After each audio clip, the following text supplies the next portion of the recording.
Welcome to India next. ఇప్పుడు జగన్ ఢిల్లీలో ధర్నా చేయటం అనేది అయితే ఇప్పుడు వార్తల్లోకి ఎక్కింది. దీనికి అంటే ఏపీలో ప్రజాస్వామ్యం మంటగలిసింది, ఏపీలో వైసీపీ కార్యకర్తల మీద దాడులు జరుగుతున్నాయి అనుకుంటూ జగన్ అయితే మాజీ ముఖ్యమంత్రి జగన్ ఇప్పుడు ఢిల్లీ వేదికగా తన ఎమ్మెల్యేలు, ఎంపీలు, ఎమ్మెల్సీలు వీళ్ళందరి కార్యకర్తలతో మొత్తం నేతలందరితో కూడా ఢిల్లీలో జంతర్ మంతర్లో ధర్నా చేస్తున్నారు. ఈ ధర్నా యొక్క ఉద్దేశం ఏపీలో ప్రజాస్వామ్యాన్ని మంటగలిసింది కాబట్టి అక్కడ ఏపీలో రాష్ట్రపతి పాలన పెట్టాలి అనేది ప్రధానంగా జగన్ డిమాండ్ చేస్తున్న విషయం.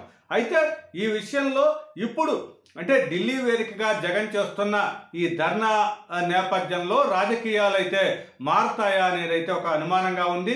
ఎందుకంటే జగన్ ధర్నాకి ముస్లిం లీగ్ పార్టీతో పాటుగా ఇక్కడ సమాజ్వాదీ పార్టీ అధినేత ఎంపీ అఖిలేష్ యాదవ్ అయితే అఖిలేష్ మద్దతు ఇవ్వటం అనేది అయితే ఇప్పుడు అందరికీ కూడా చర్చనీయాంశమైంది. ఎందుకంటే అఖిలేష్ ఇప్పుడు ఇండియా కూటమిలో అంటే కాంగ్రెస్, సమాజ్వాదీ పార్టీ వీటన్నిటి తృణమూలు, ఆప్ వీళ్ళన్నిటితో కలిసిన ఇండియా కూటమికి ఒక ప్రధానమైన నేతగా ఉన్నారు. అలాంటి అఖిలేష్ వచ్చి జగన్కు మద్దతు ఇవ్వటం అంటే జగన్ ఇండియా కూటమి వైపు మొగ్గు చూపుతారా అనే అనుమానాలు అయితే కలుగుతున్నాయి. ఇప్పుడు అదే కనుక జరిగితే రాష్ట్ర రాజకీయాల్లో కూడా పెను మార్పులు అయితే చోటు చేసుకుంటాయి. ఎందుకంటే ఇక్కడ కాంగ్రెస్కి ఏపీ రాష్ట్ర అధ్యక్షురాలిగా షర్మిల ఉండటం, వీటన్నిటి నేపథ్యంలో కాంగ్రెస్ జగన్ బంధం ఏ విధంగా ఉంటుంది అనే వార్తలు వస్తున్న నేపథ్యంలో ఇప్పుడు జగన్కి అఖిలేష్ యాదవ్ మద్దతు ఇవ్వటం, తర్వాత ఉత్తరప్రదేశ్లో కూడా ఇలాంటి బుల్డోజర్ సంస్కృతి జరుగుతోంది. ఇది ఆంధ్రప్రదేశ్కు కూడా వ్యాపించింది. దాన్ని అందరూ కూడా ఖండించాలనేది అఖిలేష్ యాదవ్ అక్కడ మీడియాతో మాట్లాడటం, ఇవన్నీ కూడా ఒక చర్చనీయాంశంగా మారాయి. ఇప్పుడు జగన్ ఇప్పటికే ప్రధానమంత్రి, రాష్ట్రపతి, తర్వాత కేంద్ర హోంమంత్రి అపాయింట్మెంట్లు అయితే అడిగారు. వాళ్ళు ఇస్తారా ఇవ్వరా, అపాయింట్మెంట్ ఇస్తారా లేకపోతే ఇవ్వరా అనే సంశయం మధ్య ఇప్పుడు అఖిలేష్ యాదవ్ జగన్ ధర్నాకి మద్దతు ఇవ్వటం, జగన్ కూడా దాన్ని స్వాగతించటం అనేది అయితే ఇప్పుడు చర్చనీయాంశమైంది. ఇంకా ఎంతమంది మద్దతు ఇస్తారు? కాంగ్రెస్ నేతలు కానీ మద్దతు తెలిపినట్టయితే పూర్తిగా వైసీపీ కాంగ్రెస్ కూటమిలోకి వెళ్ళే అవకాశాలు కానీ టర్న్ కానీ ఉండే వీలు అవకాశం ఉంది. కాబట్టి ఇదంతా చూస్తుంటే ఢిల్లీ వేదికగా జగన్ చేస్తున్న రాజకీయం ఎందుకు ఒకవైపు బీజేపీని బ్లాక్మెయిల్ చేసి ఇక్కడ నా మీద ఏమీ ఈగ వాలకుండా చేసుకోండి అని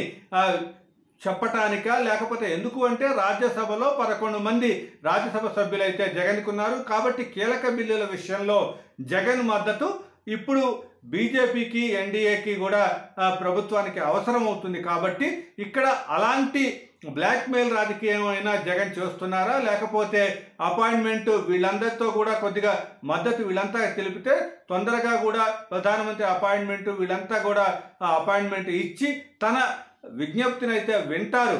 అంటే ముందు యాక్షన్ లేకపోయినా సరే ముందు అయితే తనకి అపాయింట్మెంట్ దొరికింది, ప్రధానమంత్రి అపాయింట్మెంట్ దొరికింది, తరువాత అంటే విజ్ఞప్తిని కేంద్రం దృష్టికి తీసుకెళ్ళామని చెప్పడానికి ఉపయోగపడుతుంది అని ఏదైనా తెలవకున్నా ఇప్పుడు అఖిలేష్ యాదవ్ మద్దతు ఇవ్వటం, తరువాత ముస్లిం లీగ్ పార్టీలు కానీ ఇవన్నీ కూడా కొన్ని చిన్న పార్టీలు మద్దతు తెలపటం అయితే ఇప్పటిదాకా ఉన్న ఒక చర్చనీయాంశంగా మారింది. ఏదేమైనా జగన్ చేస్తున్న ధర్నానైతే తెలుగుదేశం పార్టీ నేతలు కానీ ఇక్కడ అసెంబ్లీ జరుగుతున్న సమయంలో పూర్తి స్థాయిలో ఇక్కడ అసెంబ్లీలో చర్చలో పాల్గొనకుండా జగన్ ఈ చర్చ నుంచి తప్పించుకోవటానికే ఢిల్లీ వేదికగా మొత్తం కూడా రాజకీయాలు చేస్తున్నారనేది వాళ్ళు ప్రచారం చేస్తున్నారు. ఏదేమైనా సరే జగన్ రాజకీయం ఇప్పుడు ఎడుదారి తీస్తుంది.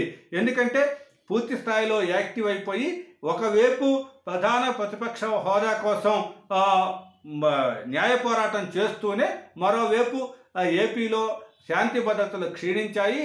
వైసీపీ కార్యకర్తలు కానీ మిగతా దాడులు అయితే విపరీతంగా జరుగుతున్నాయి అని ఈ చెప్పటంలో జగన్ యొక్క ఔచిత్యం ఏంటి అనేది అయితే ఇప్పుడు పెద్ద చర్చగా మారింది. ఏదేమైనా సరే జగన్ ధర్నా ఎంతవరకు దారితీస్తుంది, కేంద్రంలో రాజకీయాలని అంటే దేశవ్యాప్తంగా ఆంధ్రప్రదేశ్ పరిస్థితులను తీసుకువెళ్ళగలుగుతారా లేదా అనేది అయితే ఇప్పుడు అందరూ కూడా ఆలోచించాల్సిన విషయం. ఏదైనా సరే ఇప్పుడు ఇండియా కూటమి వైపు కానీ జగన్ మొగ్గు చూపినట్టయితే పూర్తి స్థాయిలో భవిష్యత్తు రాజకీయాలు అయితే మారే అవకాశం అయితే ప్రత్యేకంగా ఉంటుంది. దాని మీద కూడా ఒక చర్చ జరపాల్సిన అవసరం కూడా ఉంటుంది.